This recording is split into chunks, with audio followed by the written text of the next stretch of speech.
दोस्त दोस्त अगर आप फ्यूचर में पीसी बिल्ड कराना चाहते हैं या अगर आप सोच रहे हैं कि मुझे पीसी बिल्ड कराना है और अगर आपके पास कोई पीसी है तो आप करना चाहें मेरे पीसी में क्या है, तो आज के इस वीडियो में आपको क्लियर हो जाएगा कि मुझे कैसे पीसी बिल्ड कराना है या मेरे पीसी में क्या क्या है। और अगर आप साथ में ये जानना चाहते हैं कि मतलब पिछले समय कौन सी गलतियाँ नहीं करनी चाहिए जो शायद मैंने दोहराई, मतलब जो गलती मैंने की हूँ भाई, मैं आपको गाइड कर रहा हूँ कि आप क्या गलती नहीं करनी चाहिए। तो चलिए शुरू करते हैं। तो आप सोच रहे होंगे कि मैंने ये पीसी क्यों बिल्ड कराया था। मैं आपको बता दूं कि मैंने ये पीसी एडिटिंग के लिए बिल्ड कराया था, मुझे एडिटिंग करनी इसी हिसाब से मैंने ये पीसी बिल्ड कराया है। तो अब मैं आपको बताऊँ कि मेरे पीसी में क्या है। तो सबसे पहले शुरू करके मॉनिटर पर। तो मेरा मॉनिटर बैंक का 27 इंच मॉनिटर है और जो 1080p फुल एच डी है। तो ये तो मेरा मॉनिटर, और मैं आपको बता दूं कि आपको कौन सा मॉनिटर बाय करना है और कैसे बाय करना है। तो अगर आप सोच रहे हैं कि मुझे एक वैलिड फॉर मनी मॉनिटर चाहिए जिसमें आप पैसे भी कम लगेंगे, वही एक अच्छा मॉनिटर आ जाए। तो अगर आप कम पैसों में एक अच्छा मॉनिटर चाहते हैं तो आपके लिए 24 इंच मॉनिटर बेहतर रहेगा फुल एच डी में। 24 inch full H D IPS panel लोगे तो आपके लिए बेहतर रहेगा, क्योंकि अगर आप 27 इंच मॉनिटर लोगे तो इसमें क्लियरिटी काफ़ी कम हो जाती है, लेकिन 24 इंच मॉनिटर में बेहतर क्लियरिटी रहती है। तो मैं आपको सजेस्ट करूँगा कि आप 24 इंच मॉनिटर देखिए, क्योंकि आपको कम पैसों में भी आएगा और एक बेहतर क्लियरिटी ले और आपके लिए बेहतर रहेगा। और अगर आप बड़ी स्क्रीन चाहते हैं तो आप 27 इंच मॉनिटर भी ले सकते हैं, बट उसमें क्या है, थोड़ी क्लियरिटी कम, मतलब अपेक्षा कम हो जाएगी 24 इंच मॉनिटर की। तो अब इसके बाद बात करते हैं, सबसे पहले फिर आप इसके बाद बात करते हैं कि जैसे हम प्रोसेसर लेते हैं तो कौन सा प्रोसेसर लेना चाहिए। सबसे टॉप का फिर इसके बाद प्रोसेसर ही रहता है।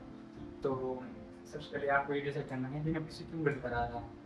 अगर आप सोच रहे हैं कि मुझे पीसी केवल स्टडी के लिए चाहिए या मुझे कंप्यूटर सीखना है, तो उसके लिए आपको कोई भी चाहे इंटेल i3 प्रोसेसर हो या राइजन टू, ये आपके लिए बेहतर रहेगा। आप और मैं आपको और मेरे पीसी में कौन सा है, मेरे पीसी में इंटेल i5 12 जनरेशन वाला प्लस 12 जनरेशन वाला प्रोसेसर है।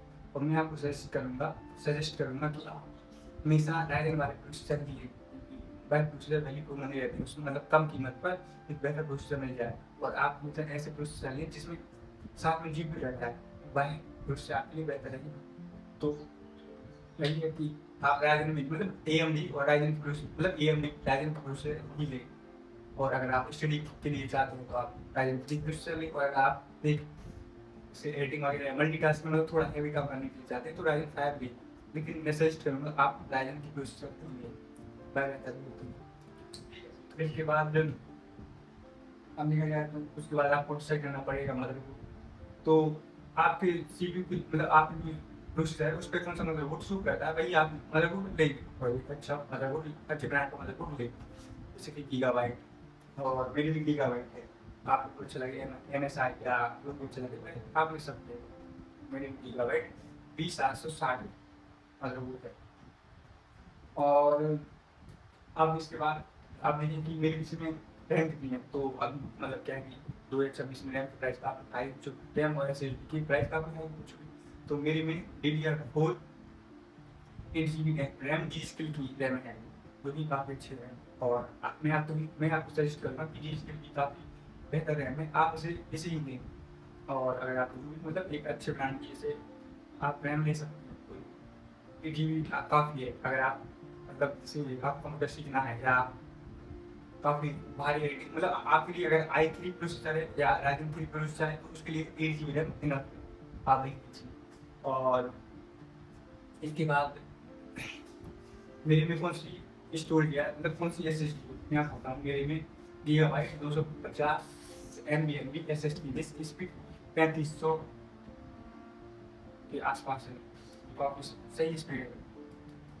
तो मैं आपको सजेस्ट करूँगा कि अगर आप राइजन मतलब अगर आप राइजन मतलब कोई भी 3 जनरेशन मतलब राइजन 3 या राइजन आई 3 वाला मतलब कोई भी 3 वाला प्रोसेसर के साथ पीसी बनवाते हैं, तो आप उसके हिसाब से साटा SSD जो आपके लिए बेहतर है और कम कीमत पर और बेहतर रहेगी। और अगर आप कोई भी मतलब 5 राइजन 5 या इंटेल i5 में प्रोसेसर कराते हैं तो आप NVMe 256 या 500 GB की SSD ले सकते हैं, काफ़ी बेहतर है।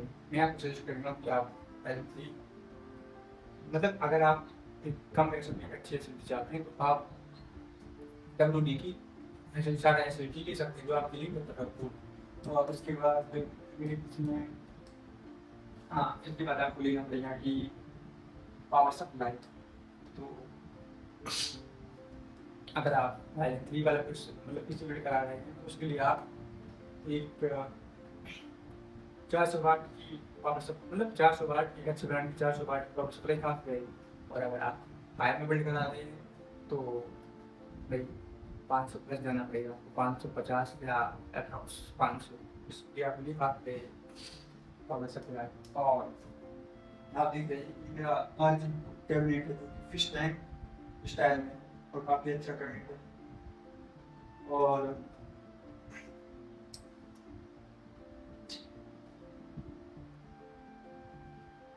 मतलब काफ़ी लड़की भी अच्छा और काफ़ी अच्छा लगता है। इसमें दोनों तरफ ग्लास लगी हुई है, काफ़ी बेहतर है। और इसके बाद आपको कीबोर्ड माउस लेना पड़ेगा। तो आप कोई भी आज कैबिनेट ले सकते हैं, वो कीबोर्ड ले सकते हैं। और खासकर आप कीबोर्ड मेरी मतलब जो मैंने जो बाय किया वो है जेब्रॉनिक का कीबोर्ड और माउस को, जो कि 1200 का आया था, काफ़ी सही है। अब इसके बाद आपको लेना पड़ेगा यूपीएस। तो मेरे पास है माइक्रोटेक का यूपीएस 350 वाट का, 350 वाट का। और मैंने इंडेक्स की यूपीएस भी देखी और जेब्रॉनिक की, जो काफ़ी बेकार निकलते हैं। इसलिए मैं आपको सजेस्ट करूँगा कि आप अगर वो यूपीएस लेना चाहते हैं तो माइक्रोटेक का यूपीएस ही लें। तो यही था मेरा पीस और एडवाइस। और हाँ, और इसके साथ अगर आप परिस्थिति आप बोलते हैं, अब मैं आपको बताऊँ कि मैंने पिछले टाइम क्या गलती की। तो मैंने गलती की क्योंकि मुझे उस टाइम क्या किया कि मैंने क्या था कि मैं जी पी लूँगा, मतलब तो जी पी लूँगा, तो उसके लिए मैंने बिना जी वाला सिर्फ मतलब प्रोसेसर ले लिया है, जो कि आज लग रहा है कि मतलब ऐसा जी सी पी लेना चाहिए जिसमें इनबिल्ट जी पी रहता हो, काफ़ी अच्छा रहता है अगर आप मतलब बेसिक यूज करना चाहते हैं तो।